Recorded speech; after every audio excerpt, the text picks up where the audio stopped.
Let's continue on, folks.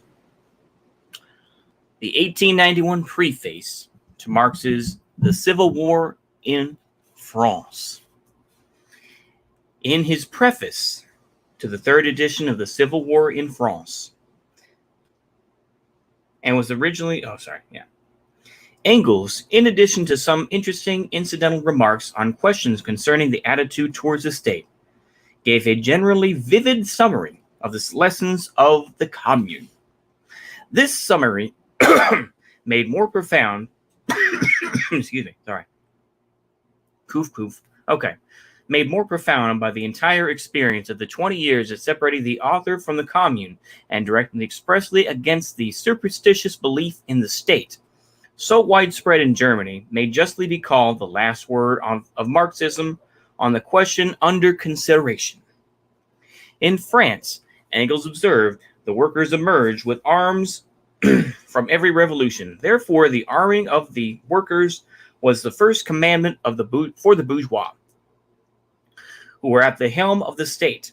Hence, after every revolution won by the workers, a new struggle ending with the defeat of the workers.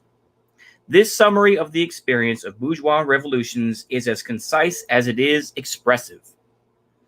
The essence of the matter, among other things, on the question of the state, has the oppressed class arms? Has the oppressed class been armed? It's kind of weird. Has the oppressed class armed? Has the oppressed class...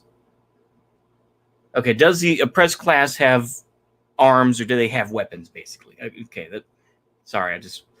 Anywho, okay. Is here remarkably well grasped. It is precisely the essence that is most often evaded by both professors influenced by bourgeois ideology and by the petty bourgeois Democrats. In the Russian Revolution of 1917, the Cavaignac honor of blabbing this secret of bourgeois revolutions fell to the Menshevik would-be Marxist Tseretelli. In his historic speech of June 11, Tseretelli blurted out that the bourgeoisie were determined to disarm the Petrograd workers presenting, of course, this decision as known and as a necessary for the state in general.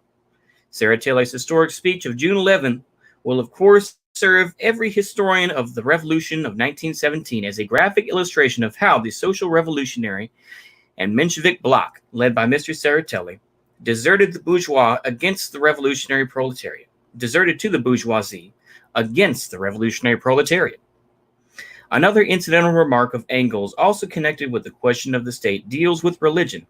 It is well known that the German Social Democrats, as they degenerated and became increasingly opportunist, slipped more and more frequently into the Philistine misinterpretation of the celebrated formula, religion is to be declared a private matter. That is, for the formula, was twisted to mean that religion was a private matter even for the party of the revolutionary proletariat. It was against this complete betrayal of the revolutionary program of the proletariat that Engels vigorously protested. In 1891, he saw only the feeble beginnings of opportunism in his party, and therefore he expressed himself with extreme caution. As almost only workers or recognized representatives of the workers sat in the Commune, its decisions bore a decidedly proletarian character.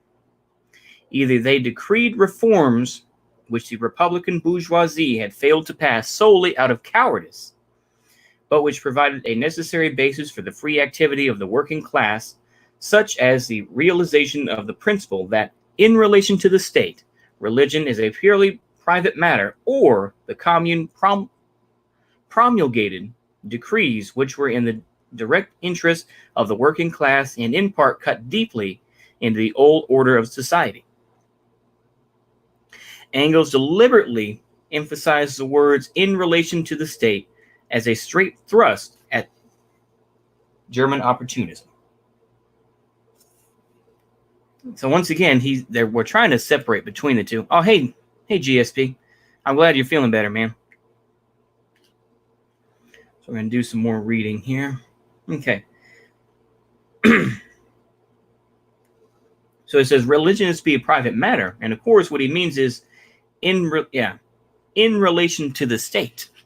It is a private matter between for one person, but when the Catholic Church, or when particularly what he's talking about here is the Russian Orthodox Church is getting money from the state, they see that as kind of a mixing church and state. Now, of course, the United States a little bit different thing, but anyway, at least in my view.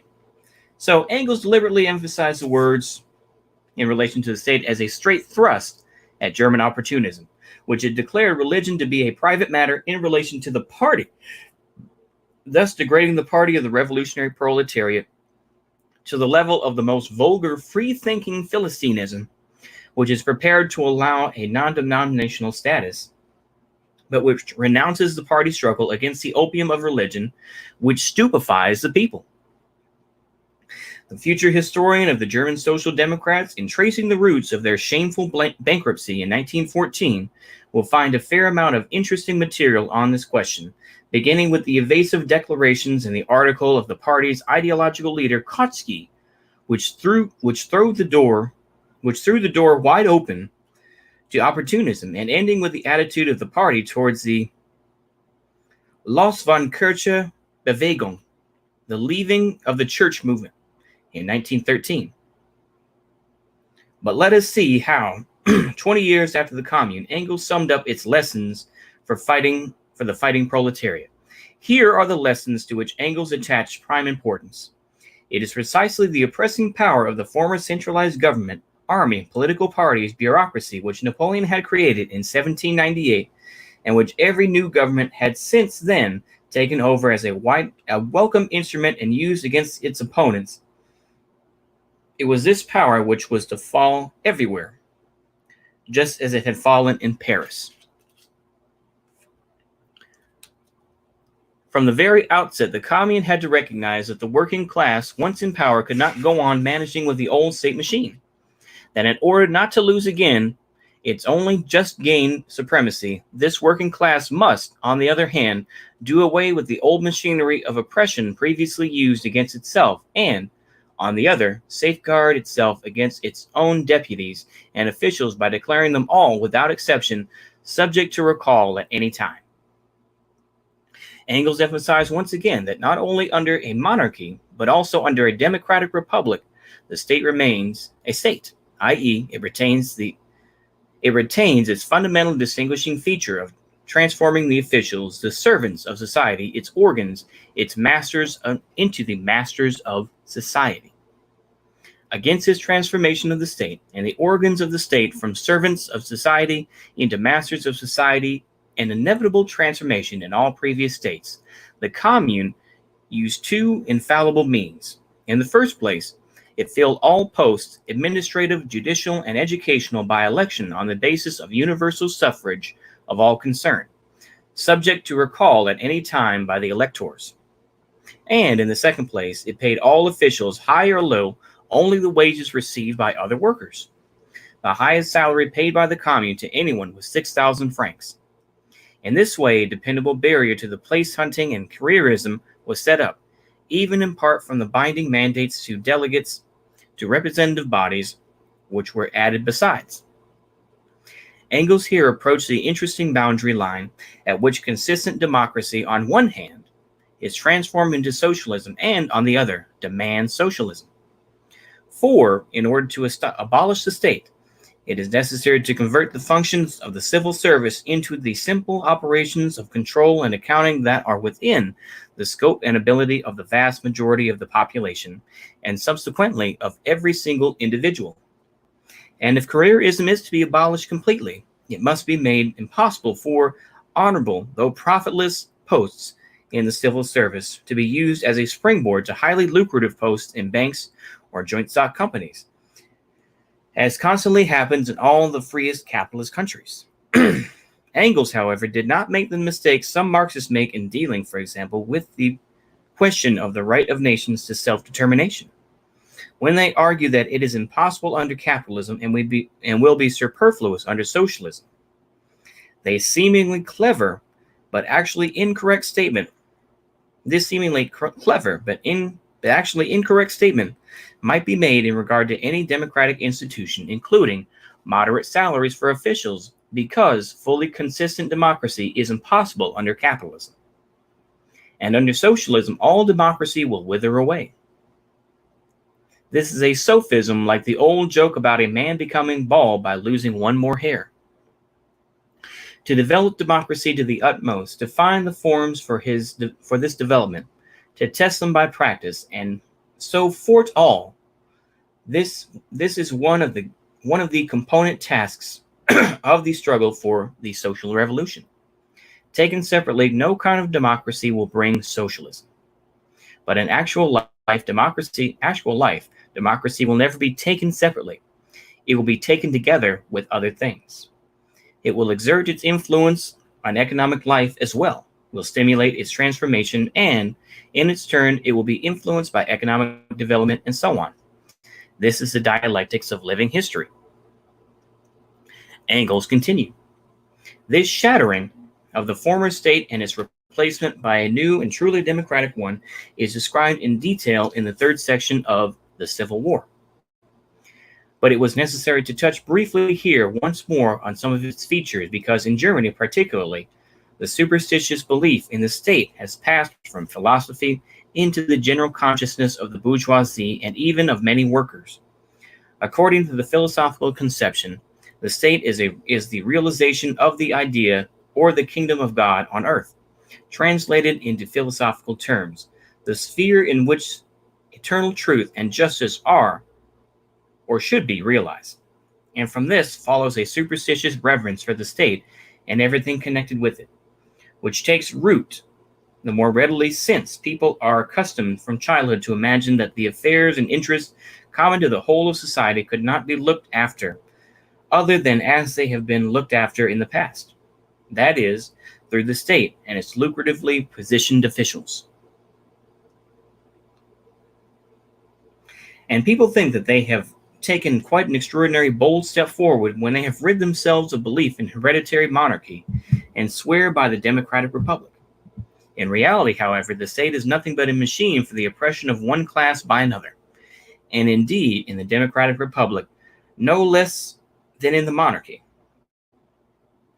And at best, it is an evil inherited by the proletariat after its victorious struggle for class supremacy, whose worst sides of the victorious proletariat will have to lop off as speedily as possible, just as the commune had to until a generation reared in new, free social conditions is able to discard the entire lumber of the state. Engels warned the Germans not to forget the principles of socialism with regard to the state in general in connection with the substitution of a republic for the monarchy. His warnings now read like a veritable lesson to the Tseretellis and Chernovs, who in their coalition practice have revealed a superstitious belief in and a superstitious reverence for the state. Two more remarks. Engels' statement that in a democratic republic, no less than a monarchy, the state remains a machine for the oppression of one class by another, by no means signifies that the form of oppression makes no difference to the proletariat, and some anarchists teach a wider, freer, and more open form of the class struggle and of class oppression vastly assists the proletariat in its struggle for the abolition of classes in general. Why will only a new generation be able to discard the entire lumber of the state? The question is bound up with that of overcoming democracy, which we shall deal now. Engels on the overcoming of democracy. Engels came to express his views on this subject when establishing that the term social democrat was scientifically wrong. In a preface to an edition of his articles of the 70s on various subjects, mostly on international questions, dated January 3rd, 1894, i.e., written a year and a half before his death, Engels wrote that in all his articles he used the word communist and not social democrat, because at that time the Proudhonists in France and the Lassalleans in Germany called themselves social democrats. For Marx and myself, continued Engels, it was therefore absolutely impossible to use such a loose term to characterize our special point of view. Today, things are different, and the word social democrat may perhaps pass muster, inexact though it is, for a party whose economic program is not merely socialist in general, but downright communist, and whose ultimate political aim is to overcome the whole state and, consequently, democracy as well. The aims of real political parties, however, are never wholly appropriate. The party develops while the name stays. The dialectician Engels remained true to the dialectics to the end of his days. Marx and I, he said, had a splendid scientifically exact name for the party, but there was no real party, i.e. no mass proletarian party. Now, at the end of the 19th century, there was a real party, but its name was scientifically wrong. Never mind, it would pass muster, so long as the party developed, so long as the scientific inaccuracy of the name was not hidden from it and did not hinder its development on the right direction. Perhaps some wit would console us Bolsheviks in the manner of Engels. We have a real party, it is developing splendidly. Even such a meaningless and ugly term as Bolshevik will pass muster, although it expresses nothing whatever but the purely accidental fact that at the Brussels-London Congress of 1903, we were in the majority. Perhaps now that the persecution of our party by Republicans and revolutionary petty bourgeois Democrats in July and August has earned the name Bolshevik such a universal respect. Now that, in addition, this persecution marks the tremendous historical progress our party has made in its real development, perhaps now even I might hesitate to insist on the suggestion that I made in April to change the name of our party. Perhaps I would propose a compromise to my comrades, namely to call ourselves the Communist Party, but to retain the word Bolshevik in brackets. But the question of the name of the party is incomparably less important than the question of the attitude of the revolutionary proletariat to the state. In the usual argument about the state, the mistake is constantly made against which Engels warned and which we have in passing indicated above. Namely, it is constantly forgotten that the abolition of the state means also the abolition of democracy, that the withering away of the state means the withering away of democracy. At first sight, this assertion seems exceedingly strange and incomprehensive indeed. Some may even suspect us of expecting the advent of a system of society in which the principle of subordination of the minority to the majority will not be observed, for democracy means the recognition of this very principle. No democracy is identical with the subordination of the minority to the majority. Democracy is a state which recognizes the subordination of the majority to the minority, i.e., or the minority to the majority, i.e., an organization for the systematic use of force by one class against another, by one section of the population against another. We set ourselves the ultimate aim of abolishing the state, i.e., all organized and systematic violence, all use of violence against people in general. We do not expect the advent of a system of society in which the principle of subordination of the minority to the majority will not be observed. In striving for socialism, however, we are convinced that it will develop into communism, and, therefore, that the need for violence against people in general for the subordination of one man to another, and of one section of the population to another, will vanish altogether, since people will have become accustomed to observing the elementary conditions of social life without violence and without subordination.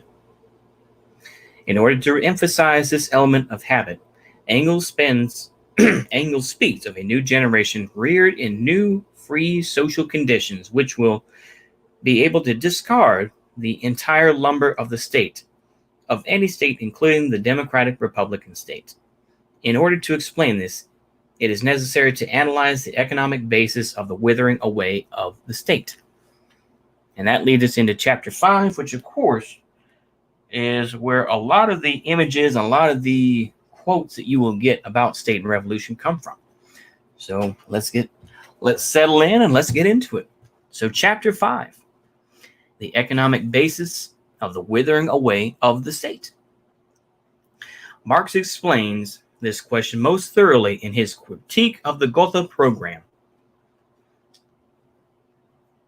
This polemical part of the remarkable work, which contains a criticism of Lassalleanism, has, so to speak, overshadowed its positive part, namely the analysis of the connection between the development of communism and the withering away of the state. Part 1. Presentation of the question by Marx. From a superficial comparison of Marx's letter to Braque of May 5, 1875, with Engels' letter to Bebel of March 28, 1875, which we examined above, it might appear that Marx was much more of a champion of the state than Engels, and that the difference of opinion between the two writers on the question of the state is very considerable. Engels suggested to Bebel that all chatter about the state be dropped altogether, that the word state be eliminated from the program altogether, and that the word community substituted for it. Engels even declared that the commune was no longer a state in the proper sense of the word, yet Marx even wrote of the future state in communist society, i.e., he would seem to recognize the need for the state even under communism. But such a view would be fundamentally wrong. A closer examination shows that Marx and Engels' view on the state and its withering away were completely identical, and that Marx's expression quoted above refers to the state in the process of withering away. Clearly, there can be no question of specifying the moment of the future withering away, the more so since it will obviously be a lengthy process.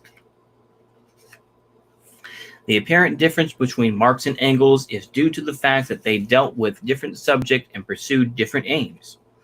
Engels set out to show Bebel graphically, sharply, and in broad outline the utter absurdity of the current prejudices concerning the state, shared to no small degree by Lassalle. Marx only touched upon this question in passing, being interested in another subject, namely the development of communist society. The whole theory of Marx is the application of the theory of development in its most consistent, complete, considered, and pithy form to modern capitalism. Naturally, Marx was faced with the problem of applying this theory both to the forthcoming collapse of capitalism and to the future development of modern communism. On the basis of what facts, then, can the question of the future development of future communism be dealt with? On the basis of the fact that it has its origin in capitalism, that it developed historically from capitalism, that it is the result of the action of a special force to which capitalism gave birth, there is no trace of an attempt on Marx's part to make up a utopia, to indulge in idle guesswork about what cannot be known. Marx treated the question of communism in the same way as a naturalist would treat the question of the development of, say, a new biological variety. Once he knew that it had originated in such a way and was changing in such and such a definite direction. To begin with, Marx brushed aside the confusion the Gotha program brought into the question of the relationship between state and society. He wrote, "Present-day society is a capitalist society which exists in all civilized countries, being more or less free from medieval admixture, moreover, more or less modified by the particular historical development of each country, more or less developed. On the other hand, the present-day state changes with a country's frontier. It is different in the Prusso-German Empire from what it is in Switzerland, and different in England from what it is in the United States. The present-day state is therefore a fiction. Nevertheless, the different states of the different civilized countries, in spite of their motley diversity of form, all have this in common, that they are based on modern bourgeois society, only one more or less capitalistically developed. They have, therefore, also certain essential characteristics in common. In this sense, it is possible to speak of the present-day state in contrast with the future, in which its present root, bourgeois society, will have died off. The question then arises, what transformation will the state undergo in communist society? In other words, what social functions will remain in existence there that are analogous to present state functions? This question can only be answered scientifically, and one does not need to get a flea hop nearer to the problem by a thousandfold combination of the word people with the word state. After thus ridiculing all talk about a people state, Marx formulated the question and gave warning, as it were, that those seeking a scientific answer to it should use only firmly established scientific data. After thus ridiculing all talk about a people state, Marx formulated the question and gave warning, as it were, that those seeking a scientific answer to it should use only firmly established scientific data. The first fact that has been established most accurately by the whole theory of development by science as a whole, a fact that was ignored by the utopians and is ignored by the present-day opportunists who are afraid of the socialist revolution, is that historically there must be undoubtedly be a special stage or a special phase of transition from capitalism to communism. The transition from capitalism to communism. Marx continued. Between capitalist and communist society lies the period of revolutionary transformation of the one into the other. Corresponding to this is also a political transition period in which the state can be nothing but the revolutionary dictatorship of the proletariat. Marx bases this conclusion on an analysis of the role played by the proletariat in modern capitalist society, on the data concerning the development of this society, and on the irreconcilability of the antagonistic interests of the proletariat and the bourgeoisie. Previously, the question was put as follows. To achieve its emancipation, the proletariat must overthrow the bourgeoisie, win political power, and establish its revolutionary dictatorship.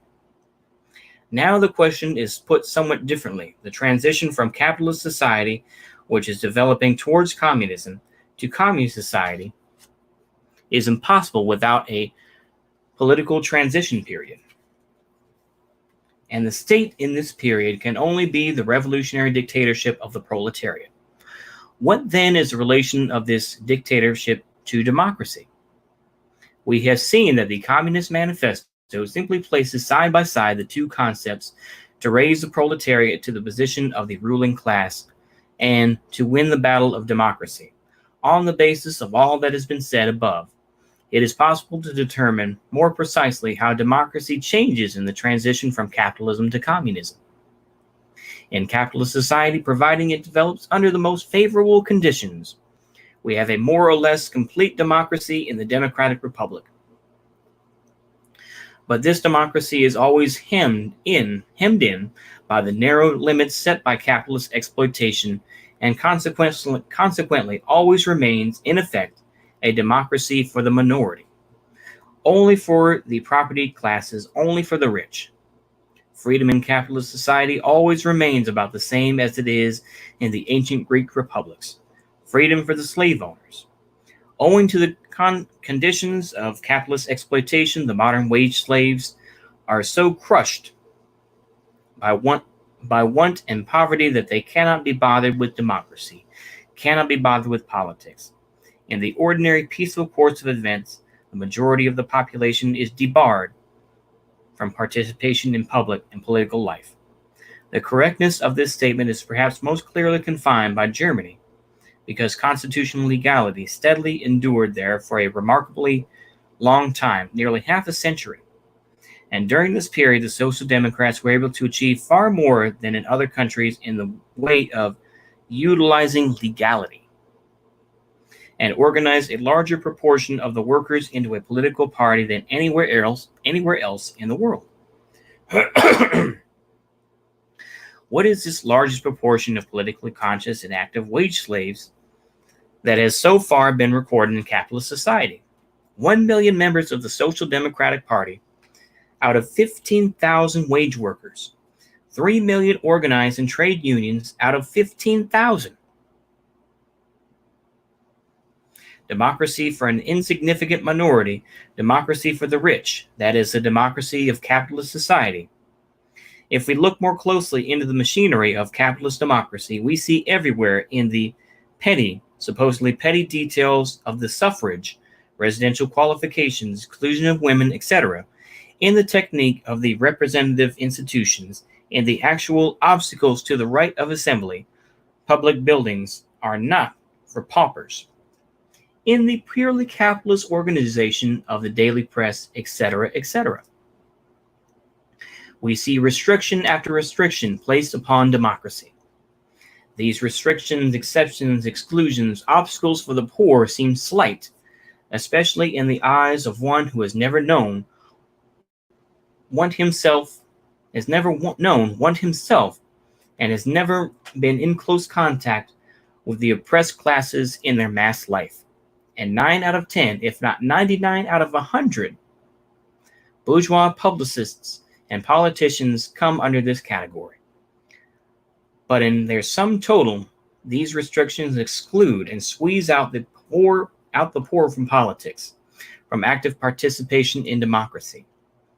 Marx grasped this essence of capitalist democracy splendidly when, in analyzing the experience of the commune, he said that the oppressed are allowed once every few years to decide which particular representatives of the oppressing class shall represent and repress them in Parliament.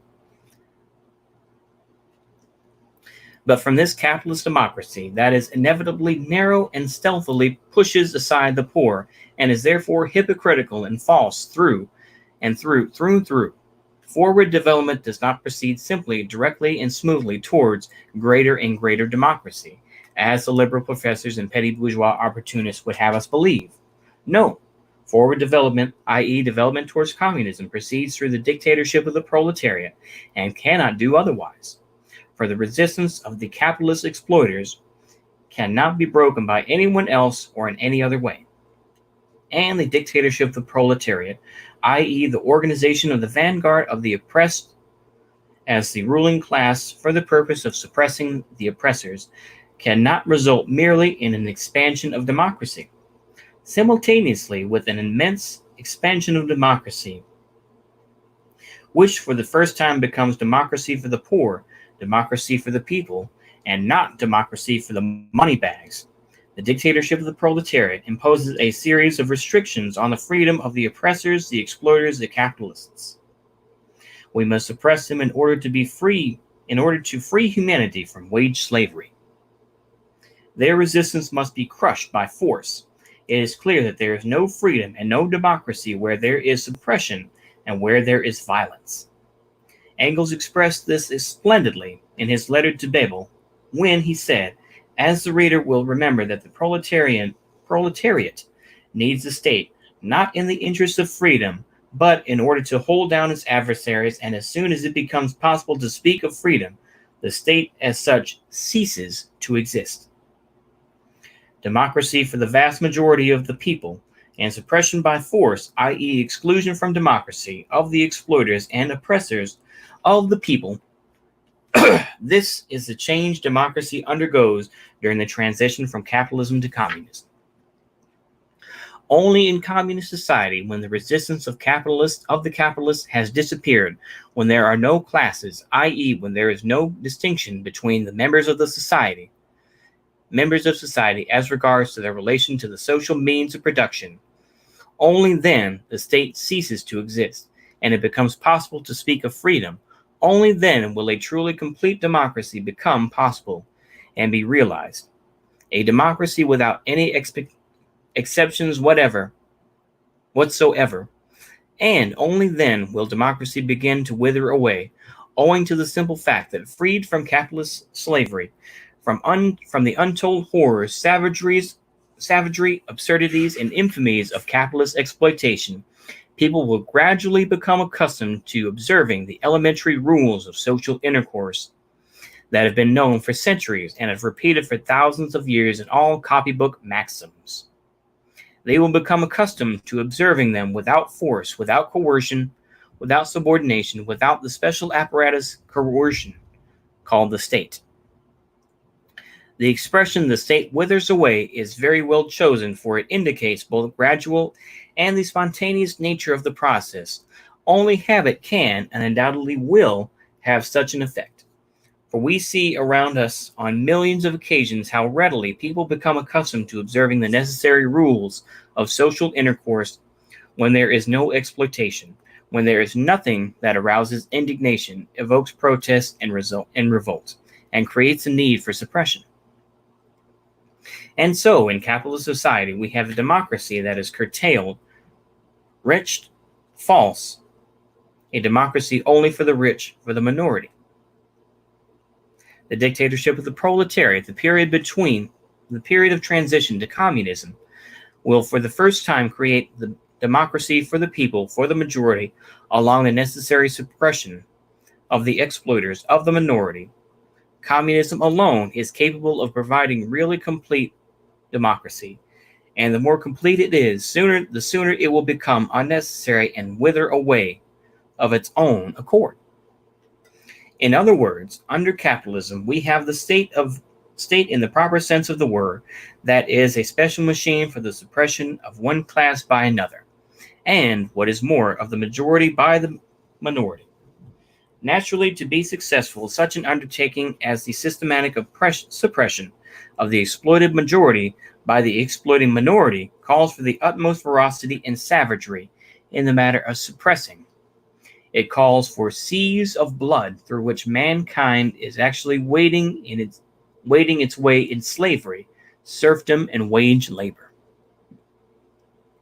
Furthermore, during the transition from capitalism to communism, suppression is still necessary, but it is now the suppression of the exploiting minority by the exploited majority. A special apparatus, a special machine for suppression, the state, is still necessary, but this is now a transitional state. It is no longer a state in the proper sense of the word, for the suppression of the minority of the exploiters by the majority of the wage slaves of yesterday is comparatively so easy, simple, and natural a task that it will entail far less bloodshed than the suppression of the risings of slaves, serfs, or wage laborers, and it will cost mankind far less. And it is compatible with the extension of democracy to such an overwhelming majority of the population that the need for a special machine of suppression will begin to disappear. Naturally, the exploiters are unable to suppress the people without a highly complex machine for performing this task. But the people can suppress the exploiters even with a very simple machine, almost without a machine, without a special apparatus, by the simple organization of the armed people, such as the Soviets of workers and soldiers' deputies would remark, running ahead. Lastly, only communism makes the state absolutely unnecessary, for there is nobody to be suppressed, nobody in the sense of a class of a systematic struggle against a definite section of the population. We are not utopians, and do not in the least deny the possibility and inevitability of excesses on the part of individual persons, or the need to stop such excesses. In the first place, however, no special machine, no special apparatus of suppression is needed for this. This will be done by the armed people themselves as simply and as readily as any crowd of civilized people, even in modern society, interferes to put a stop to a scuffle or to prevent a woman from being assaulted. And secondly, we know that the fundamental social cause of excesses, which consist in the violation of rules of social intercourse, is the exploitation of the people, their want, and their poverty. With the removal of this chief cause, excesses will inevitably begin to wither away. We do not know how quickly and in what succession, but we do know they will wither away.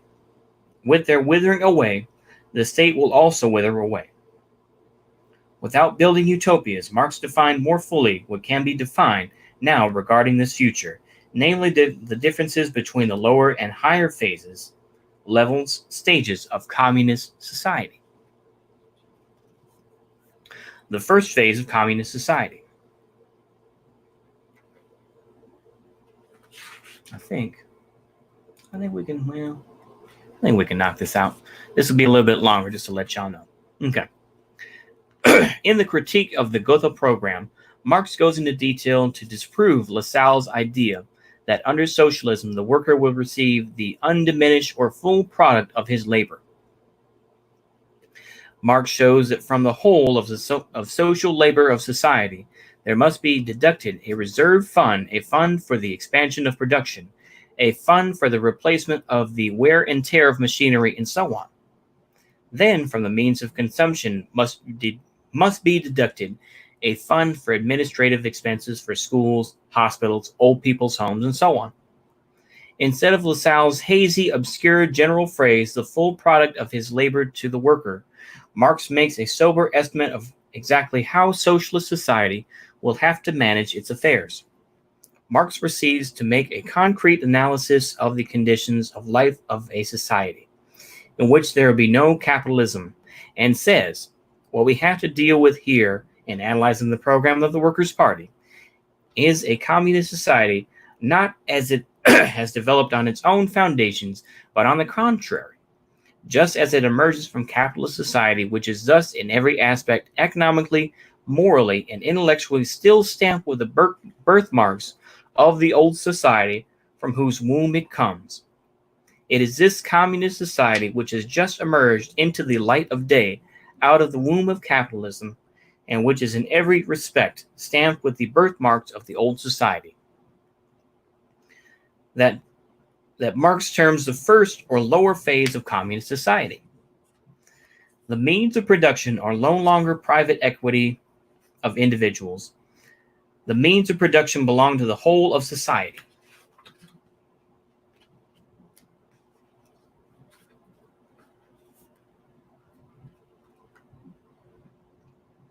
Every member of society performing a certain part of the socially necessary work receives a certificate from society to the effect that he has done a certain amount of work. And with this certificate, he receives from the public store of consumer goods a corresponding quantity of products. After a deduction is made of the amount of labor which goes to the public fund, every worker therefore receives from society as much as he has given to it. Equality, apparently, reigns supreme. But when Lassalle, having in view such a social order, usually called socialism, but termed by Marx the first phase of communism, says that this is equitable distribution, that this is the equal right of all to an equal product of labor, Lassalle is mistaken, and Marx exposes the mistake. Hence, the equal right, says Marx, in this case still certainly conforms to bourgeois law, which, like all law, implies inequality. A law is an application of an equal measure to different people who, in fact, are not alike and are not equal to one another. That is why the equal right is violation of equality and an injustice. In fact, everyone having performed as much social labor as another receives an equal share of the social product after the above mentioned deductions. But people are not alike. One is strong, another is weak. One is married, another is not. One has more children, another has less, and so on. And the conclusion Marx draws is, with an equal performance of labor and hence an equal share in the social consumption fund, one will in fact receive more than another, one will be richer than another, and so on. To avoid all these defects, the right, instead of being equal, would have to be unequal. The first phase of communism, therefore, cannot yet provide justice and equality. Differences and unjust differences in wealth will still be present, but the exploitation of man by man will become impossible, because it will be impossible to seize the means of production, the factories, machines, land, etc., and make them private property. In smashing Lassalle's petty bourgeois vague promises about equality and justice in general, Marx shows the course of the development of communist society, which is compelled to abolish at first only the injustice of the means of production seized by individuals, and which is unable at once to eliminate the other injustice, which consists in the distribution of consumer goods according to the amount of labor performed, and not according to needs. The vulgar economists, including the bourgeois professor and our Tugan, constantly reproach the socialists with forgetting the inequality of people and with dreaming of eliminating this inequality. Such a reproach, as we see, only proves the extreme ignorance of the bourgeois ideologists. Marx not only most scrupulously takes account of the inevitable inequality of men, but he also takes into account the fact that the mere conversion of the means of production into the common property of the whole society, commonly called socialism, does not remove the defects of distribution and the inequality of bourgeois laws, which continues to prevail so long as the products are divided to the amount of labor performed. Continuing, Marx says, but these defects are inevitable in the first phase of communist society, as it is when it has just emerged.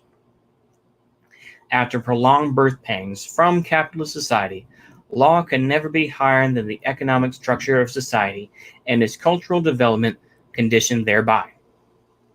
And so, in the first phase of communist society, usually called socialism, bourgeois law is not abolished in its entirety, but only in part, only in proportion to the economic revolution so far attained, i.e., only in respect of the means of production.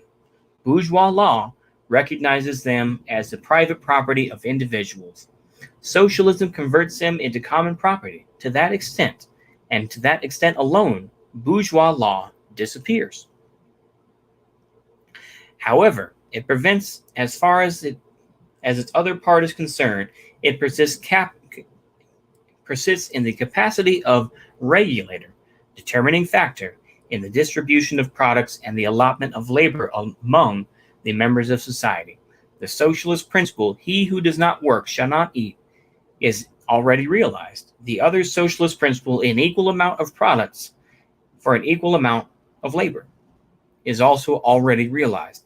But this is not yet communism, and it does not yet abolish bourgeois law, which gives unequal individuals in return for really unequal amounts of labor, equal amounts of products. This is a defect, says Marx, but it is unavoidable in the first phase of communism, for if we are not to indulge in utopianism, we must think that having overthrown capitalism, people will at once learn to work for society without any rules of law. Besides, the abolition of capitalism does not immediately create the economic prerequisites for such a change. Now there are no other rules than those of bourgeois law. To this extent, therefore, there still remains the need for a state, which, while safeguarding the common ownership of the means of production, would safeguard equality in labor and in the distribution of products. The state withers away insofar as there are no longer in any capitalists, any classes, and consequently no class can be suppressed. But the state has not yet completely withered away, since the still remains the safeguarding of bourgeois law, which sanctifies an actual inequality. For the state to wither away completely, complete communism is necessary. Part 4. The higher phase of communist society. Marx continues.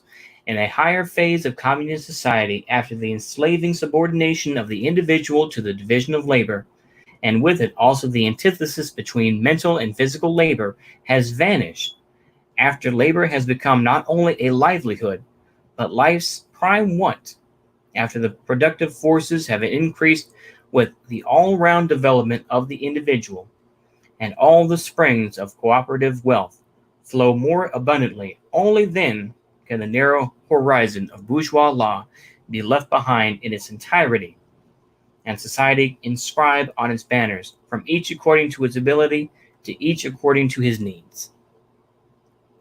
Only now can we fully appreciate the correctness of Engel's remarks, mercilessly ridiculing the absurdity of combining the words freedom and state. So long as the state exists, there is no freedom. When there is freedom, there will be no state. The economic basis for the complete withering away of the state is such a high state of development of communism at which the antithesis between mental and physical labor disappears, at which there consequently disappears one of the principal sources of modern social inequality, a source, moreover, which cannot on any account be removed immediately by the mere conversion of the means of production into public property by the mere expropriation of the capitalists. This expropriation will make it possible for the productive forces to develop to a tremendous extent. And when we see how incredibly capitalism is already retarding this development, when we see how much progress could be achieved on the basis of the level of technique already attained, we are entitled to say with the fullest confidence that the expropriation of the capitalists will inevitably result in an enormous development of the productive forces of human society. But how rapidly this development will proceed, how soon it will reach the point of breaking away from the division of labor, of doing away with the antithesis between mental and physical labor, of transforming labor into life's prime want, we do not and cannot know. That is why we are entitled to speak only of the inevitable withering away of the state, emphasizing the protracted nature of this process and its dependence upon the rapidity of development of the higher phase of communism, and leaving the question of the time required for or the concrete forms of the withering away quite open, because there is no material for answering these questions. Excuse me. The state will be able to wither away completely when society adopts a rule, from each according to his ability to each according to his needs, i.e., when people have become so accustomed to observing the fundamental rules of social intercourse, and when their labor has become so productive that they will voluntarily work according to their ability. The narrow horizon of bourgeois law, which compels one to calculate with the heartlessness of a Shylock whether one has not worked half an hour more than anybody else, this narrow horizon will then be left behind. There will then be no need for society in distributing the products to regulate the quantity to be received by each. Each will take freely according to his needs. From the bourgeois point of view, it is easy to declare that such a social order is sheer utopia, and to sneer at the socialists for promising everyone the right to receive from society, without any control over the labor of the individual citizen, any quantity of truffles, cars, pianos, etc. Even to this day, most bourgeois savants confine themselves to sneering in this way, thereby betraying both their ignorance and their selfish defense of capitalism. Ignorance, for it has never entered the head of any socialist to promise the higher phase of the development of communism will arrive. As for the greatest socialist forecast that it will arrive, it presupposes not the present ordinary run of people who, like the seminary students and Pomyalovsky's stories, are capable of damaging the stocks of public health just for fun and of demanding the impossible. Until the higher phase of communism arrives, the socialists demand the strictest control by society and by the state over the measure of labor and the measure of consumption. But this control must start with the expropriation of the capitalists, with the establishment of workers' control over the capitalists, and must be exercised not by a state of bureaucrats, but by a state of armed workers.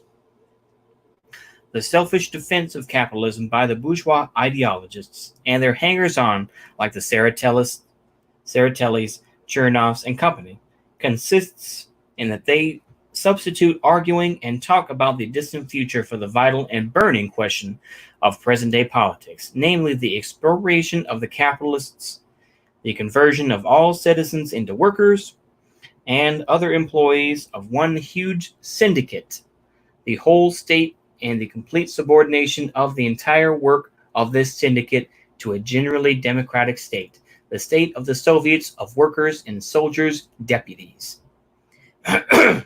In fact, when a learned professor, followed by the Philistine, followed in turn by the Tseretellis and Chernovs, talks of wild utopias, of the demagogue promises of the Bolsheviks, of the impossibility of introducing socialism, it is the higher stage or phase of communism he has in mind, which no one has ever promised or even thought to introduce, because generally speaking, it cannot be introduced. And this brings us to the question of scientific distinction between socialism and communism, which Engels touched on in his above quoted argument about the incorrectness of the name Social Democrat. Politically, the distinction between the first or lower and the higher phase of communism will in time probably be tremendous. But it would be ridiculous to recognize this distinction now under capitalism, and only individual anarchists perhaps could invest it with primary importance if there still are people among the anarchists who have learned nothing from the Plekhanov conversion of the Kropotkin, of Grave, Kornelisen, and other stars of anarchism into social chauvinists or anarcho-trenchists, as Goethe, one of the few anarchists who have still preserved a sense of humor and a conscience, has put it. But the scientific distinction between socialism and communism is clear. Holy shit. Hold on, folks. Let me go ahead and mute this for a moment.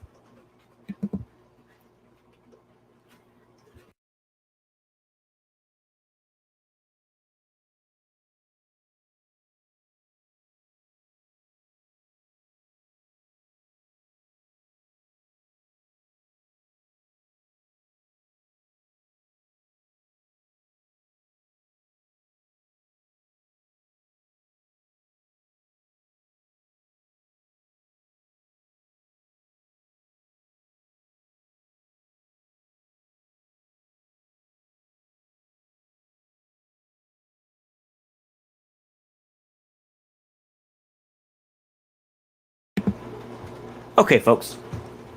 Let's go ahead and crack on here. Okay. Where did we leave up? Ah, yes. Okay. First, a lower phase of communist society. Insofar as the means of production becomes common property, the word communism is also applicable here. Excuse me. A bit. Providing we do not forget that it is not complete communism. The great significance of Marx's explanations is that here too he consistently applies materialist dialectics, the theory of development, and regards communism as something which develops out of capitalism. Instead of scholastically invented, concocted definitions and fruitless disputes over words, what is socialism, what is communism, Marx gives an analysis of what might be called the stages of economic maturity of communism. In the first or lower phase, in the first stage, communism cannot be fully mature economically and entirely free from traditions or vestiges of capitalism. Hence the interesting phenomenon that communism in its first phase retains the narrow horizon of bourgeois law. Of course, bourgeois law in regard to the distribution of consumer goods inevitably presupposes the existence of the bourgeois state, for law is nothing without an apparatus capable of enforcing the observance of the rules of law. It follows that under communism there remains for a time not only bourgeois law, but even the bourgeois state without the bourgeoisie. This may sound like a paradox or simply a dialectical conundrum of which Marxism is often accused by people who have not taken the slightest trouble to study its extraordinary, profound content. But in fact, remnants of the old surviving in the new confront us in life at every step, both in nature and in society. And Marx did not arbitrarily insert a scrap of bourgeois law into communism, but indicated what is economically and politically inevitable in a society emerging out of the womb of capitalism. Democracy means equality. The great significance of the proletariat's struggle for equality and of equality as a slogan will be clear if we correctly interpret it as the meaning of the abolition of classes. But democracy means only forming equality. And as soon as equality is achieved for all the members of society in relation to ownership of the means of production, that is, equality of labor and wages, humanity will inevitably be confronted with the question of advancing further from formal equality to actual equality, i.e., the operation of the rule from each according to his ability, to each according to his needs. By what stages, by means of what practical measures humanity will proceed to this supreme aim, we do not know. We do not and cannot know. But it is important to realize how infinitely mendacious is the ordinary bourgeois conception of socialism as something lifeless, rigid, fixed once and for all, whereas in reality, only socialism will be the beginning of a rapid, genuine, truly mass-forward movement embracing first the majority and then the whole of the population in all spheres of public and private life. Democracy is of enormous importance to the working class in its struggle against the capitalists for its emancipation. But democracy is by no means a boundary not to be overstepped. It is only one of the stages on the road from feudalism to capitalism, and from capitalism to communism. Democracy is a form of the state. It represents, on the one hand, the organized systematic use of force against persons, but on the other hand, it signifies the formal recognition of equality of citizens, the equal right of all to determine the structure of and to administer the state.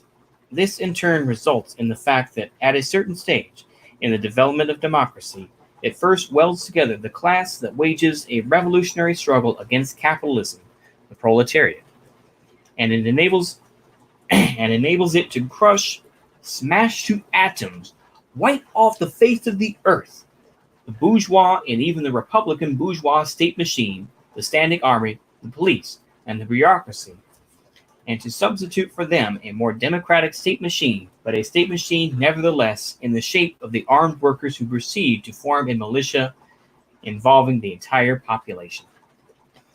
I was waiting for that quote. That was something I was waiting for. Anyway, here, quantity turns into quality. Such a degree of democracy implies overstepping the boundaries of bourgeois society and beginning its socialist reorganization. If really all take a part in the administration of the state, capitalism cannot retain its hold. The development of capitalism in turn creates the preconditions that enable really all to take part in the administration of the state. Some of these preconditions are universal literacy, which has already been achieved in a number of the most advanced capitalist countries. Then the training and disciplining of millions of workers by the huge, complex, socialized apparatus of the postal service, railways, big factories, large-scale commerce, banking, etc., etc.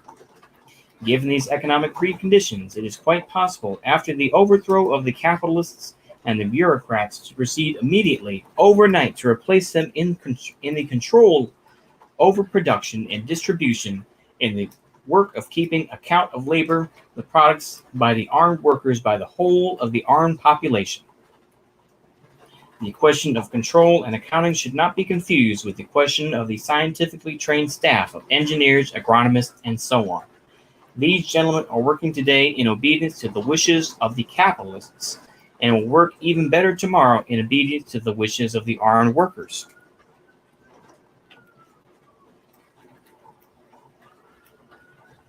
Accordance and control, that is mainly what is needed for the smooth working, for the proper functioning of the first phase of communist society. All citizens are transformed into hired employees of the state, which consists of armed workers, All citizens become employees and workers of a single countrywide state, syndicate.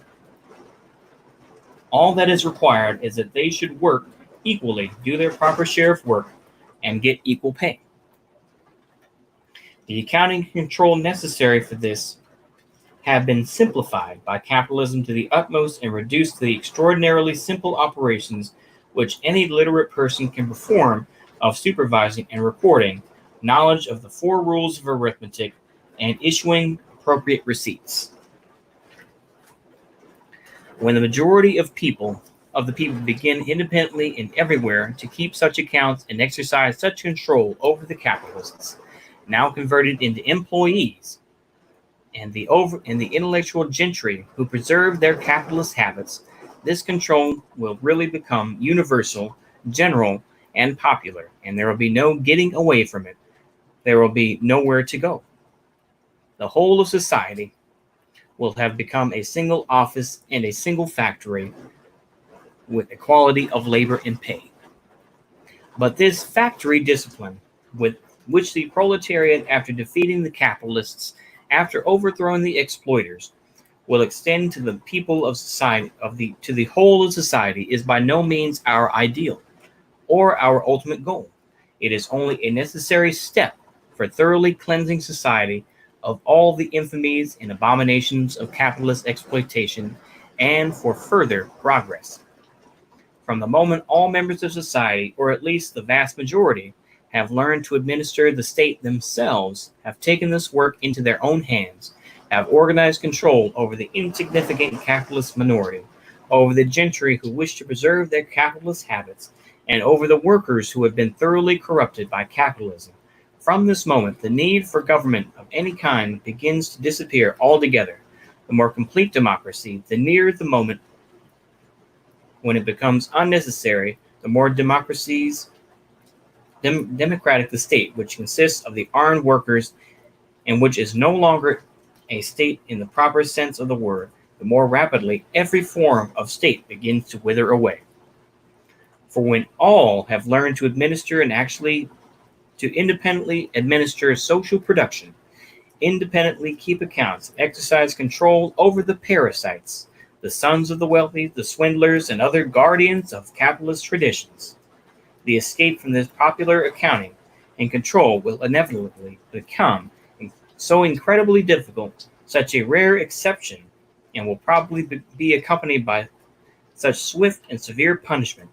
For the armed workers are practical men and not sentimental intellectuals, and they scarcely allow anyone to trifle with them, that the necessity of observing the simple fundamental rules of the community will very soon become a habit. Then the door will be thrown wide open for the transition from the first phase of communist society to its higher phase, and with it to the complete withering away of the state. And with that, ladies and gentlemen, that is the end of chapter 5. So much is explained in that one. That is one of the more important ones. I've read through chapter 5 quite a while back. And I remember what we have to remember before I finish this off here. I know this is an hour and 8 minutes, but I appreciate the folks who are listening. There are many different versions of state and revolution.